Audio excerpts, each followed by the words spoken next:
चलो ना माँ, और कितनी देर लगाओगी? बस बस आ गई। यह क्या माँ, यह सब क्या है? मैंने बोला था ना वहाँ सब कुछ मिलेगा, फिर भी तुम नहीं मानी। अरे बेटा, इसे ढोना थोड़ी है। गाड़ी जब साथ जा रही है तो यह भी साथ ही चला जाएगा। तुम भी ना माँ, तुमसे कुछ भी कहना कोई फ़ायदा नहीं है। माँ के हाथों से खाने का टिफ़िन अपने हाथ में लेते समय माँ के हाथों का स्पर्श प्रमोद को कुछ ठीक नहीं लगता है।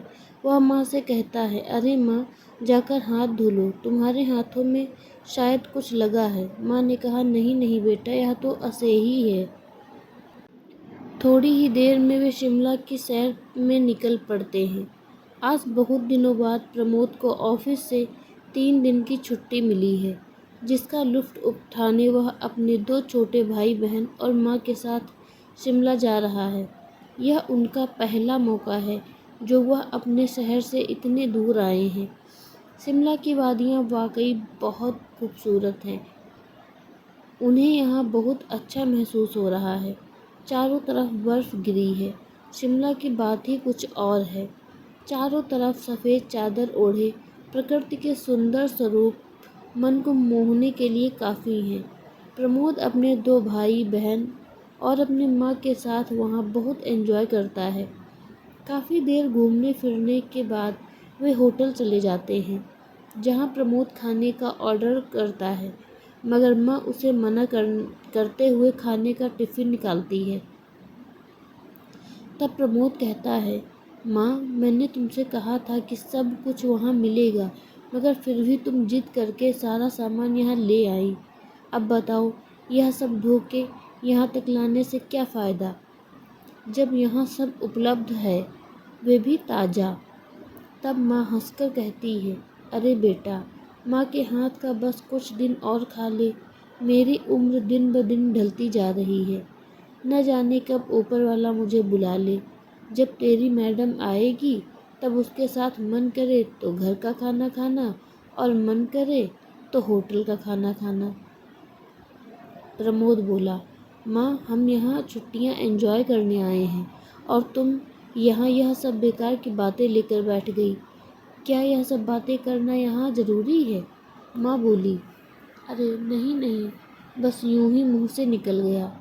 प्रमोद को मिले छुट्टियों के दिन बहुत जल्दी ख़त्म हो जाते हैं और अब समय है वापस लौटने का। प्रमोद अपने भाई बहन को वापस के लिए जगा रहा था। प्रमोद के जगाने सबकी नींद टूट जाती है और होटल से घर जाने की तैयारी शुरू हो जाती है कि तभी पता चलता है कि रात को बर्फबारी हुई है, जिसके कारण यहाँ से जाने के सारे रास्ते बंद हो गए हैं। अब तो बर्फ़ छँटने के बाद ही यहाँ से जाना संभव हो सकेगा। इस खबर को सुनकर प्रमोद झल्ला जाता है, क्योंकि उसे तो बस 3 दिन की छुट्टियाँ मिली थी। अगर उसने एक दिन भी ऑफिस पहुँचने में देरी की तो उसके पैसे कटने शुरू हो जाएंगे। माँ उसे समझाती है, बेटा, यह सब कुछ हमारे हाथ में नहीं है। यह सब प्रकृति की माया है। इसमें नाराज़ होने से कोई फ़ायदा नहीं। थोड़ा इंतज़ार कर ले। धीरे धीरे लगभग 1 हफ्ता बीत जाता है, लेकिन बर्फबारी लगातार जारी है। इस बर्फबारी के बीच चल रही ठंडी ठंडी हवाएं कभी प्रमोद को गुदगुदा रही थी, अब मानो वह उसे चिढ़ा रही हैं। वह यहाँ से निकलने के लिए बेचैन है, परंतु चाह कर भी वह कुछ नहीं कर पा रहा। एक तरफ उसके भाई बहन बाहर के मौसम का मज़ा ले रहे हैं, खूब मस्ती कर रहे हैं। वहीं प्रमोद होटल के कमरे में बार बार झांक रहा है।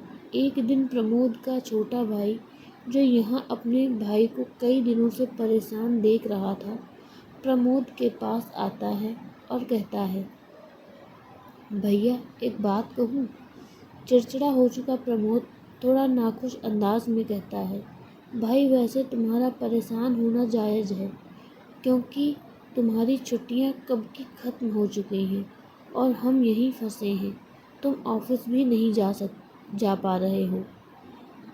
वहाँ जाकर तुम्हें सीनियर से डांट भी खानी पड़े और तुम्हारे पैसे भी कटे।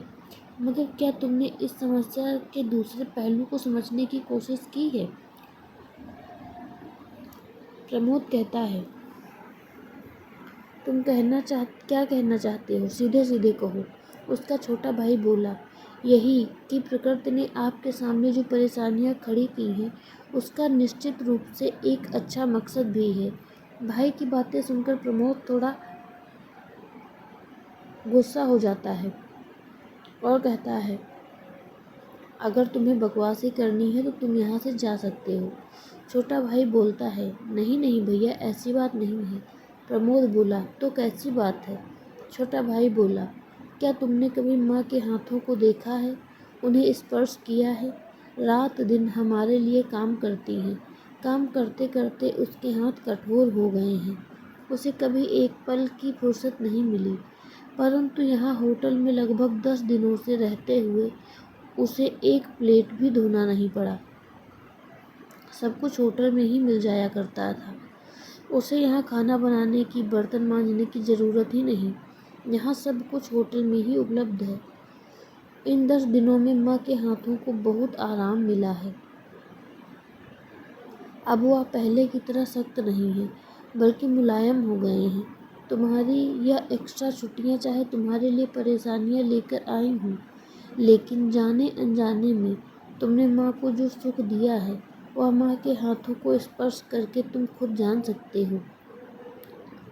अपने छोटे भाई से यह सारी बातें सुनकर प्रमोद एक स्टैचू बन चुका था। वाकई उसके भाई ने शायद उसकी मन की गहराई को छू लिया। माँ से बड़ा दुनिया में कोई नहीं, क्योंकि वह अपना सब कुछ लुटाकर भी स्वयं के लिए कुछ नहीं चाहती। न धन, न दौलत, न तारीफ और न ही उपासना।